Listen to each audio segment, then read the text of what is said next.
ನಮಸ್ತೆ ಸ್ನೇಹಿತರೆ, ರಾಣಿ ಸ್ಕೈ ರುಚಿಗೆ ಸ್ವಾಗತ. ಈ ದಿನ ನಾವು ವೆಜ್ ಬಿರಿಯಾನಿ ಯಾವ ಥರ ಮಾಡೋದು ಅಂತ ನೋಡೋಣ.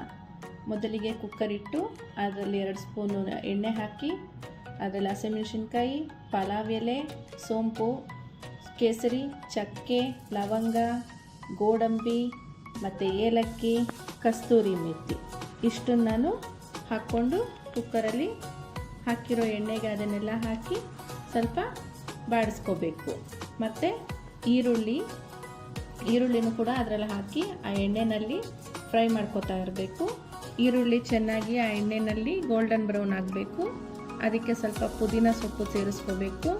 ಪುದೀನ ಮತ್ತು ಈರುಳ್ಳಿ ಎಲ್ಲ ಎಣ್ಣೆಯಲ್ಲಿ ಚೆನ್ನಾಗಿ ಬಾಡಿಸ್ತಾ ಇರಬೇಕು. ಆ ಎಣ್ಣೆನಲ್ಲಿರೋ ಪುದೀನಲ್ಲಿರೋ ಫ್ಲೇವರ್ ಎಲ್ಲ ಎಣ್ಣೆಯಲ್ಲಿ ಇಳಿಬೇಕು. ಮತ್ತು ಅದಕ್ಕೆ ಶುಂಠಿ ಬೆಳ್ಳುಳ್ಳಿ ಪೇಸ್ಟ್ ಹಾಕಬೇಕು. 2ರಿಂದ 3 ಸ್ಪೂನ್ ಆಗುವಷ್ಟು ಶುಂಠಿ ಬೆಳ್ಳುಳ್ಳಿನ ಹಾಕ್ಕೊಂಡಿದ್ದೀನಿ.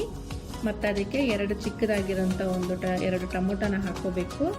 ಹಾಕ್ಕೊಂಡು ಚೆನ್ನಾಗಿ ಟೊಮೊಟೊ ಸಾಫ್ಟ್ ಆಗೋವರೆಗೂ ಕಲಿಸ್ತಾ ಇರಬೇಕು. ಮತ್ತು ನಮಗೆ ಬೇಕಾಗಿರೋ ತರಕಾರಿಗಳು ಬಟಾಣಿ, ಬೀನ್ಸು, ಕ್ಯಾರೆಟು ಮತ್ತು ನವಿಲುಕೋಸು. ಅದನ್ನು ಬಿಟ್ಟು ಬೇರೆ ತರಕಾರಿ ಆ್ಯಡ್ ಮಾಡ್ಕೊಳ್ಳೋದಿದ್ರೆ ಮಾಡ್ಕೋಬೋದು. ನಮಗಿಷ್ಟ ಆಗಿರೋ ತರಕಾರಿನೆಲ್ಲ ಹಾಕಿ ತರಕಾರಿ ಬಾತ್ಗೆ ಅದನ್ನು ಚೆನ್ನಾಗಿ ಅದ್ರ ಜೊತೆಗೆ ಫ್ರೈ ಮಾಡ್ಕೊತಾ ಇರಬೇಕು. ಎಣ್ಣೆಯಲ್ಲಿ ಎಲ್ಲ ಫ್ರೈ ಆಗ್ತಾ ಇದ್ದಂಗೆ ಅದಕ್ಕೆ ಸ್ವಲ್ಪ ರುಚಿಗೆ ತಕ್ಕಷ್ಟು ಉಪ್ಪನ್ನು ಸೇರಿಸ್ಕೋಬೇಕು. ಉಪ್ಪನ್ನು ನಾವು ತರಕಾರಿ ಹಾಕಿದಾಗ ಏನಾಗುತ್ತೆ ಅಂದರೆ ಆ ಉಪ್ಪು ತರಕಾರಿಗೆಲ್ಲ ಹಿಡಿದು ಸ್ವಲ್ಪ ಬಿರಿಯಾನಿನಲ್ಲಿ ತಿನ್ನೋವಾಗ ಅದು ಸ್ವಲ್ಪ ಟೇಸ್ಟ್ ಕೊಡುತ್ತೆ. ಇಲ್ಲಾಂದರೆ ತರಕಾರಿಗಳೆಲ್ಲ ಸಪ್ಪೆ ಸಪ್ಪೆ ಇರುತ್ತೆ. ಮತ್ತು ಅದಕ್ಕೆ ಒಂದು ಚಿಕ್ಕ ಅರಿಶಿನ, ಖಾರದ ಪುಡಿ ಮತ್ತು ಧನಿಯಾ ಪುಡಿ ಇಷ್ಟನ್ನು ಹಾಕಿ ಮತ್ತೆ ಫ್ರೈ ಮಾಡ್ಕೋಬೇಕು. ತರಕಾರಿ, ಈರುಳ್ಳಿ, ಮಸಾಲ ಎಲ್ಲ ಹಾಕಿ ಖಾರದ ಪುಡಿ ಎಲ್ಲ ಹಾಕಿ ಫ್ರೈ ಮಾಡಿಕೊಂಡು ಚೆನ್ನಾಗಿ ಅದೆಲ್ಲ ಒಂದು ಎಣ್ಣೆಯಲ್ಲಿ ಬೆರೆಯೋ ಹಾಗೆ ಫ್ರೈ ಮಾಡ್ಕೋಬೇಕು. ಮತ್ತು ಎಷ್ಟು ನೀರು ಬೇಕೋ ಅದಕ್ಕೆ ನೋಡಿಕೊಂಡು 1 ಗ್ಲಾಸ್ ಅಕ್ಕಿಗೆ 2 ಗ್ಲಾಸ್ ನೀರಿನ ಥರ ಆ ಪ್ರಪೋರ್ಷನ್ ನೋಡಿಕೊಂಡು ನೀರು ಹಾಕಬೇಕು.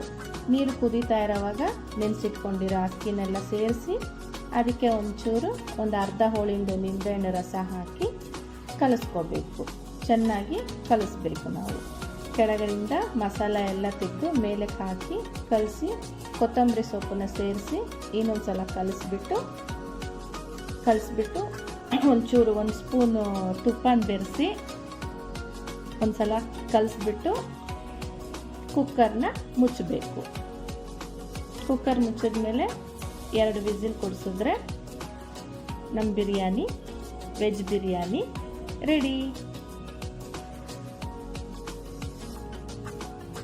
ಈ ಥರ ಉದುರಾಗಿ ಚೆನ್ನಾಗಿರೋ ವೆಜ್ ಬಿರಿಯಾನಿನ ನಾವು ಬೇಗ ಮಾಡಿಕೊಂಡು ತಿನ್ನಬಹುದು.